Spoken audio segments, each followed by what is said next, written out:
Bonjour, je vais parler d'un épisode de This is Legends of Tomorrow. Donc l'histoire principale, c'est Elvis Presley qui achète une guitare hantée. Bon, il va s'avérer que la guitare est hantée parce qu'elle contient le Death Totem, donc le totem des morts ou le totem de la mort, ce qui va provoquer des catastrophes. Et c'est un anachronisme parce qu'à cause de ça, la carrière d'Elvis n'a pas décollé. Donc ça provoque des catastrophes comme le rock'n'roll n'existe pas apparemment sans Elvis. Et du coup les Legends vont retourner à son époque pour récupérer ça, arranger les choses. Et au final, l'épisode, un peu comme d'habitude, c'est sympa, ça passe. Mais c'est bourré d'incohérences déjà, plus ou moins graves. Et il y a certains membres de l'équipe qui servent à rien, et parfois de l'humour qui me... C'est-à-dire que par exemple simple de les deux à la fois, l'histoire de la souris avec Mick, d'ailleurs même tout à la fois, puisque à la fin la souris, l'esprit de la souris est réveillé par le totem, sauf que, si j'ai bien compris, c'est la musique qui est diffusée à la radio qui réveille les cadavres, enfin qui réveille les esprits des cadavres. Très bien, la musique n'est pas diffusée dans le Wave Rider. Alors pourquoi est-ce que l'esprit du rat là sort de sa boîte? Bon, on va dire ta gueule c'est magique, bon d'accord, ta gueule c'est magique, et toute la scène avec la souris, de toute façon, il faut un enterrement d'une souris, c'est vraiment, qu'est-ce qu'on va faire de Ray Palmer? Ah bah tiens, dans cet épisode il fait pas un enterrement, mais une veillée funèbre pour une souris ou un rat, peu importe.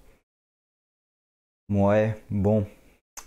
Il y a un truc qui m'a agacé, c'est que au début je m'attendais évidemment à ce qu'il y ait Constantine, vu qu'il y a de la magie, ah cette guitare appartient à quelqu'un qui a vendu son âme.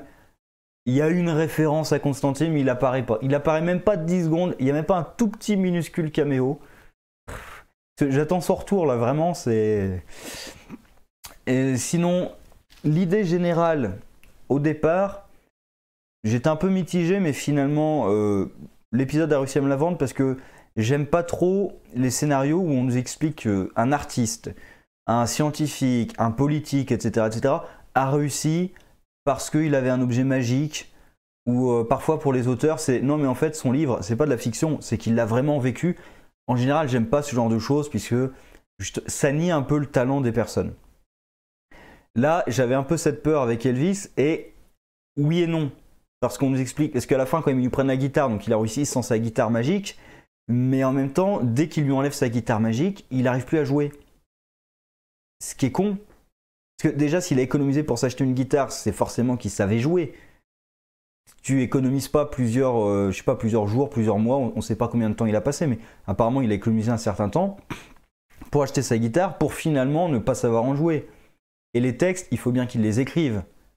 Quand il va enregistrer son disque, il les a écrits ces textes, il n'improvise pas. Devant le public peut-être, mais pas quand il va enregistrer dans un studio.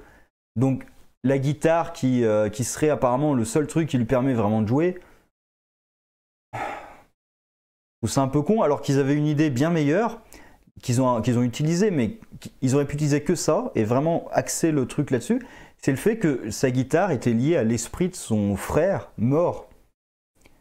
Ça tout seul, ça aurait pu faire, en fait c'est l'esprit de son frère qui le soutient, c'est comme une muse, et donc il a besoin de ça pour écrire. C'est ça qui le pousse à écrire. Ça aurait pu être une meilleure idée, je trouve, que juste la guitare magique qui permet de jouer. Dans les incohérences, bon, il y en a plusieurs. Il y a par exemple les éléments dans le vaisseau qui changent parce que Elvis Presley n'est pas Elvis Presley. Pourquoi les éléments dans le vaisseau changent et pas les souvenirs des personnes? C'est-à-dire que même la coiffure de style change, mais pas ses souvenirs. Pourquoi? Moi, je pensais, je suis parti du principe que dans le Wave Rider, ils étaient protégés justement des changements temporels. Que les anachronismes, ça les touchait pas parce que sinon, ça poserait... Sinon, tout simplement, ils pourraient même pas se rendre compte qu'il y a un anachronisme. Mais là, il y a des éléments qui changent alors qu'ils sont dans le Wave Rider. C'est ça que je trouve ça... Alors qu'ils en ont pas besoin pour comprendre qu'il y a un problème, vu que leur ordinateur détecte les anachronismes. Donc ils n'ont pas besoin que des éléments changent dans le vaisseau pour se dire il se passe quelque chose là. Bah non, leur ordinateur de bord leur dit qu'il se passe quelque chose. Ensuite, il y a aussi le fait que l'oncle de Elvis, qui aurait pu aussi être pas mal, mais finalement, ce qui me dérange, c'est son basculement beaucoup trop rapide.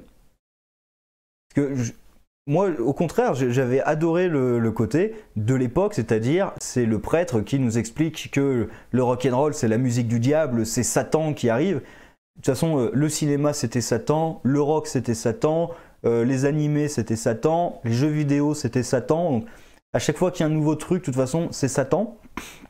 Et évidemment, avec le neveu qui lui veut faire du rock. Sauf que déjà, il fait arrêter Elvis et Steele sans aucune raison. Le shérif les arrête, mais à quel droit? De quel droit il les arrête? Vous avez enregistré un disque, on vous arrête. Et Steele avec? À la limite, Elvis, on peut dire, ah, c'est parce qu'il a une responsabilité légale, donc à la limite, il peut peut-être dire. Moi, le seul truc qui fait sens, c'est qu'en fait, comme c'est le prêtre, il est important dans la ville et tout, il a un peu forcé le bras du shérif. Mais c'est moi qui invente ça dans ma tête. C'est le plus probable à mon avis, mais bon. Sinon, il les arrête sans aucune raison. Bon, c'est bizarre. Et à la fin, Wally réussit juste à le convaincre un peu vite quand même. Un peu vite. Et pareil que le prêtre qui est face à des esprits, ce qui me fait un tout petit peu penser avec une scène qui est géniale, c'était dans les noces funèbres, avec le prêtre qui dit aux zombies « Jamais vous ne passerez tout ».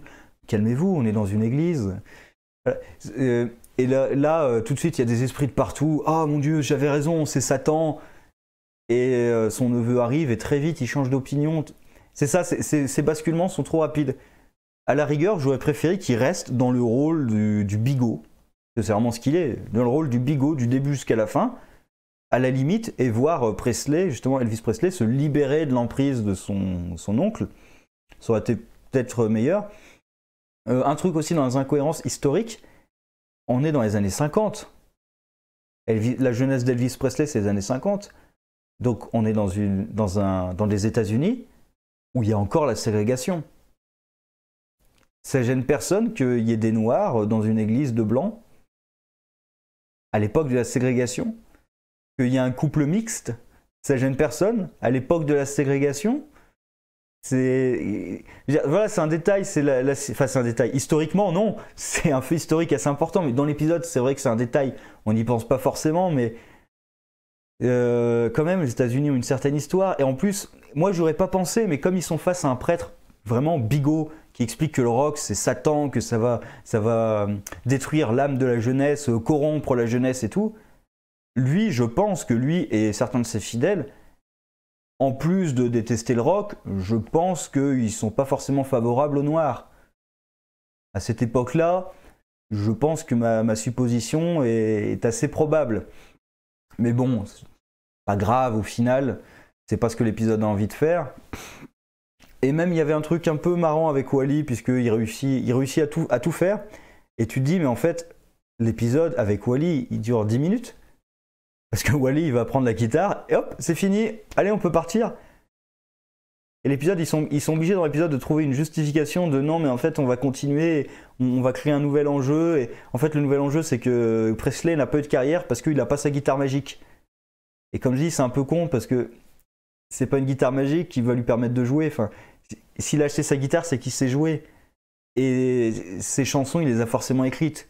Alors peut-être que c'est la guitare qui l'a inspiré, ça aurait été mieux amené, mais le fait qu'il a besoin de sa guitare pour jouer, c'est juste pour créer un nouvel enjeu, pour pas que l'épisode se termine en 10 minutes, parce qu'avec Wally, et c'est peut-être un problème qu'il va y avoir dans d'autres épisodes, c'est qu'avec Wally, tout se règle en 10 minutes. Ce que j'adore, c'est qu'il y a même Zira qui c'est quasiment le scénario à travers Zira qui dit à Wally que non mais il faut pas faire ce que tu fais parce que sinon ça se règle trop vite.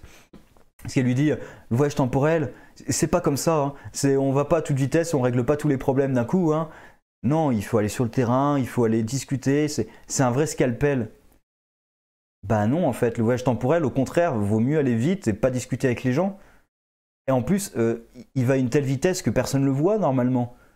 Donc, au contraire, sa méthode est plus efficace que la vôtre et ne met pas en danger le temps, comme ce que vous arrêtez pas de faire à longueur de journée. Parce que là, quand même, vous avez mis fin à l'anachronisme.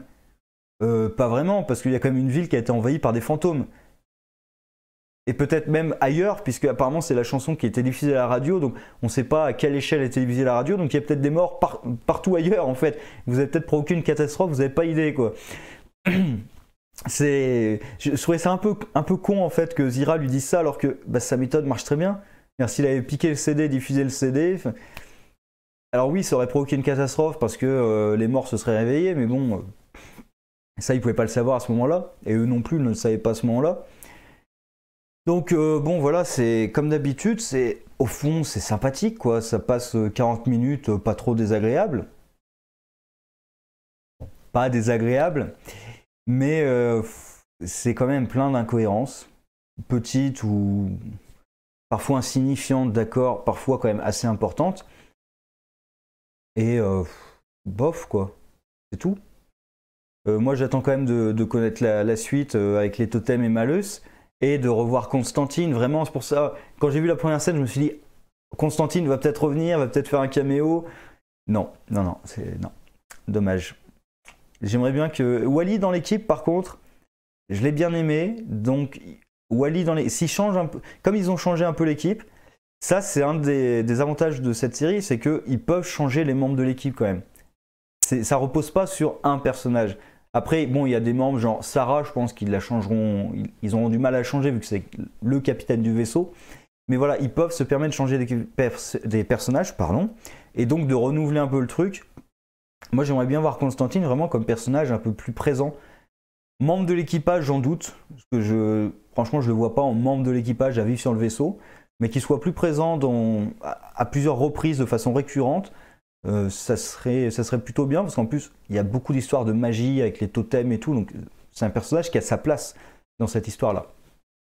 Bref, sur ce, au revoir.